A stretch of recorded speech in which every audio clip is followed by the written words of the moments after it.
दिल्ली में बढ़ते प्रदूषण के कारण, धुंध के कारण अब तीज और त्योहार मनाना भी बड़ा मुश्किल हो रहा है। अर्थात मुख्यमंत्री आतिशी वो दिल्ली के लोगों की समस्याओं और दिल्ली में तीज त्योहार को लेकर गंभीर होती हुई दिखाई नहीं दे रही, और इसी के कारण करवा चौथ का व्रत रखने वाली महिलाओं के लिए करवा चौथ के दिन मुश्किल भरा रहा। उन्हें तमाम मुश्किलों से सामना करना पड़ा।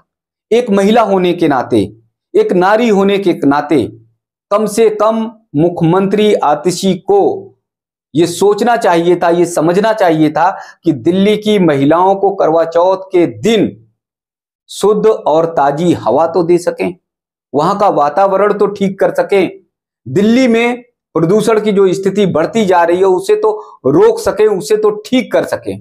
क्योंकि 15 दिनों से देखा जा रहा है कि दिल्ली में प्रदूषण की मात्रा बहुत तेजी से बढ़ती जा रही, जहरीली हवाएं बढ़ती चली जा रही हैं, दिल्ली में धुंध घना छाता चला जा रहा है। ऐसे हालत में अगर 15 दिन पहले से दिल्ली की मुख्यमंत्री आतिशी ने कोई ठोस कदम उठाया होता, कोई रास्ता निकाला होता, तो निश्चित तौर पर करवा चौथ वाले दिन दिल्ली की महिलाओं को, सुहागिनों को दिक्कतों का सामना नहीं करना पड़ता।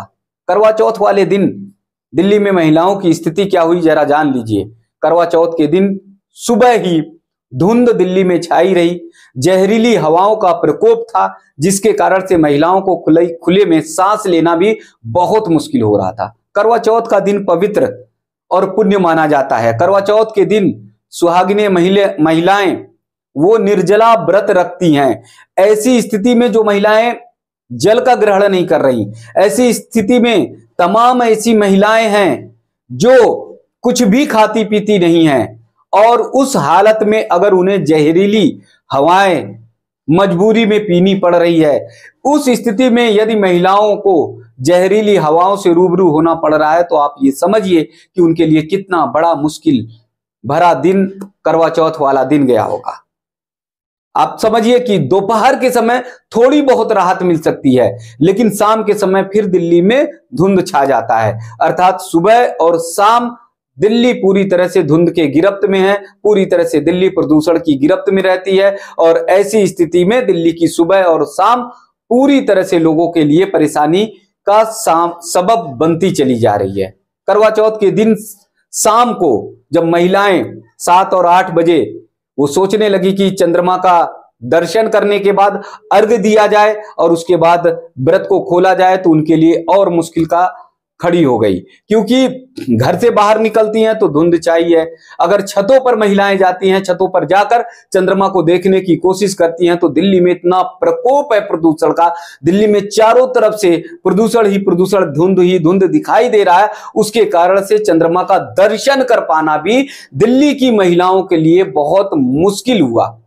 एक एक घंटे महिलाओं को इंतजार करना पड़ा कि किसी तरह से धुंध कम हो, किसी तरह से बादल थोड़ा सा छटे और उसके बाद उन्हें चंद्रमा देखने को मिले, और फिर उसके बाद वो चंद्रमा को निहार के, यानी छलनी में चंद्रमा को निहारने के बाद, अर्घ देने के बाद फिर वो अपना व्रत खोल सके। तो अर्थात कहा जाए दिल्ली की मुख्यमंत्री महिला होने के बाद भी, उसके बाद भी वो महिलाओं के दर्द को, महिलाओं की तकलीफ को समझ नहीं सकती।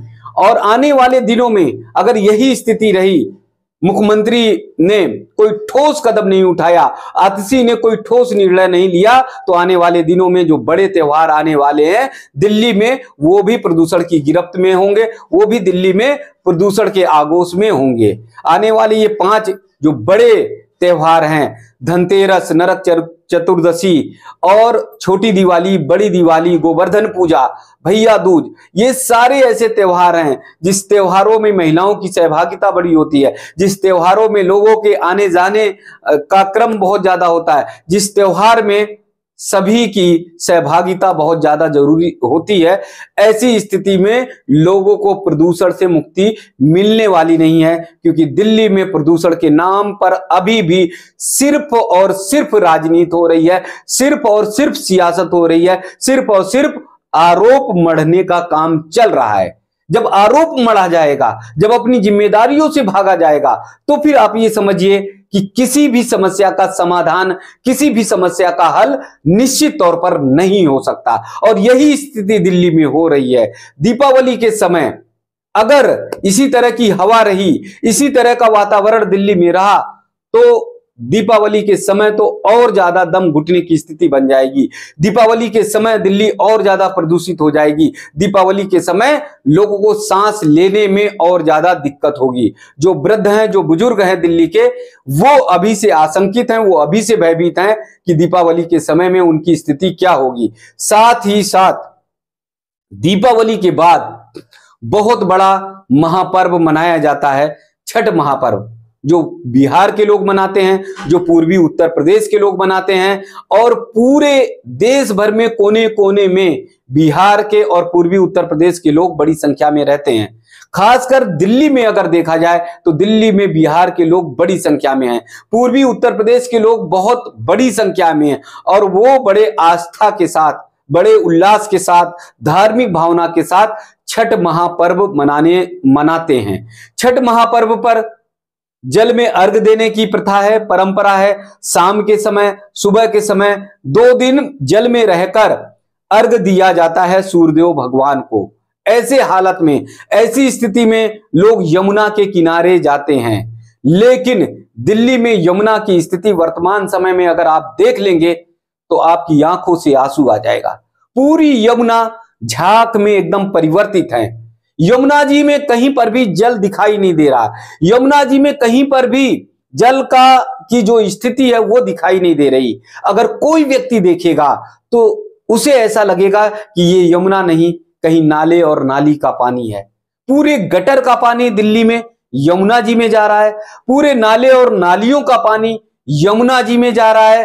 पूरी जो गंदगी है वो दिल्ली की यमुना जी में छोड़ी जा रही है। इन 10 सालों में कोई बड़ा प्रोजेक्ट लाकर, कोई बड़ा काम करके अरविंद केजरीवाल ने यमुना को शुद्ध करने के लिए, यमुना को साफ सुथरा करने के लिए कोई रास्ता नहीं निकाला। अरविंद केजरीवाल गुमराह करते हैं, मुफ्त बिजली देने की बात करते हैं, मुफ्त जो है बसों की यात्राएं महिलाओं के लिए देने की बात करते हैं, लेकिन अरविंद केजरीवाल यमुना जी की सफाई के लिए कोई ठोस कदम नहीं उठाते। अरविंद केजरीवाल लंबे समय से दिल्ली में मुख्यमंत्री रहे, लेकिन उन्होंने कभी ये ऐलान नहीं किया, कभी ये दावे के साथ नहीं किया कि ये हिंदुओं की आस्था का प्रतीक यमुना जी हैं, जहां पर छठ महापर्व मनाया जाता है, बड़े धार्मिक उल्लास के साथ मनाया जाता है, बहुत हर्षोल्लास के साथ मनाया जाता है। पूरी दुनिया की निगाह इस समय महापर्व छठ पर होती है, छठ के दिनों में। तो ऐसी स्थिति में कम से कम यमुना को तो साफ सुथरा रखें, कम से कम यमुना के जल को तो ठीक रखें, कम से कम यमुना में गटर और नाले और नाली का पानी गिरने ना दे। लेकिन अरविंद केजरीवाल सियासत में पूरी तरह से डूबे हुए हैं। उन्होंने इन 10 वर्षों में कुछ भी यमुना जी के लिए नहीं किया, कुछ भी प्रदूषण को मुक्त करने के लिए, दिल्ली में प्रदूषण कम करने के लिए कोई ठोस कदम, कोई रणनीति नहीं बनाई। और उसी नक्शे कदम पर अगर कोई चल रहा है तो वर्तमान में दिल्ली की मुख्यमंत्री आतिशी चल रही हैं, और आतिशी भी वही रास्ता, वही मार्ग अख्तियार कर रही हैं, जिसके कारण से दिल्ली में तीज त्योहार मना पाना लोगों के लिए मुश्किल साबित होता जा रहा है। अब आप समझिए कि छठ महापर्व में जब लाखों की संख्या में दिल्ली में बिहार और पूर्वी यूपी की महिलाएं जब जल में उतरेंगी, जहां पर झाग ही झाग है, पूरी यमुना में एकदम चारों तरफ गंदगी ही गंदगी दिखाई दे रही है, ऐसी हालत में, ऐसी स्थिति में आप ये देखिएगा, आज मैं निश्चित तौर पर बता दे रहा हूं, जहां मीडिया कर्मी कवर करना शुरू कर देंगे यमुना जी के जल को लेकर, तहां सियासत और बढ़ जाएगी, तहां राजनीति और गंभीर हो जाएगी, और आम आदमी पार्टी से लेके भाजपा एक दूसरे पर आरोप मढ़ना शुरू कर देगी। लेकिन सवाल यही है, बार बार यही सवाल उठता है कि हर वर्ष कसम खाने वाले, हर वर्ष प्राण और प्रण से लगने वाले अरविंद केजरीवाल आखिरकार क्यों दिल्ली में यमुना जी को प्रदूषण मुक्त नहीं कर पाए? क्यों दिल्ली में नाले, नाली और गटर का पानी यमुना में जो मिल रहा है, यमुना में जा रहा है, उसको जाने से क्यों नहीं रोक पाए? क्योंकि उनकी मंशा है ही नहीं, उनकी मंशा हिंदुओं के तीज त्योहार को लेकर जरा भी है नहीं कि तीज त्योहार हिंदुओं का बहुत ठीक से, बहुत पवित्र तरीके से मनाया जाए, उस ओर जाता ही नहीं है। अरविंद केजरीवाल की अगर मंशा, अरविंद केजरीवाल की अगर सोच है तो वो सिर्फ और सिर्फ वही सोच है कि विशेष समुदाय के लोगों के तीज और त्योहार या उनका जो उत्साह उल्लास है वो कम ना होने पाए, उस ओर वो विशेष ध्यान देते हैं। वो रोहिंग्या मुस्लिमों के लिए बहुत ज्यादा चिंतित हो सकते हैं। अरविंद केजरीवाल बांग्लादेशी मुस्लिमों के लिए बहुत ज्यादा चिंतित हो सकते हैं, लेकिन छठ जैसे महापर्व पर वो जरा भी चिंतित नहीं होंगे हिंदुओं को लेकर। छठ जैसे महापर्व पर जरा भी चिंतित नहीं होंगे कि यमुना जी का जल साफ सुथरा उन्हें मिले।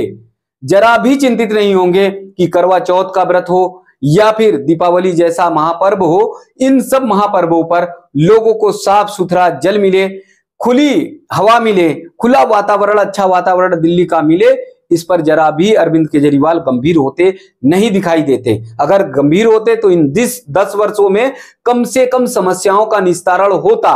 पूरी तरह से समस्या निस्तारित तो नहीं हो सकती, लेकिन कम से कम प्रदूषण तो कम होता, कम से कम यमुना जी का जल थोड़ा बहुत तो साफ सुथरा दिखाई देता, कम से कम छठ महापर्व पर तो यमुना जी का जल शुद्ध साफ होता और उसमें महिलाएं जो है अच्छे से अर्घ दे सकती थी। लेकिन ऐसी स्थिति नहीं की।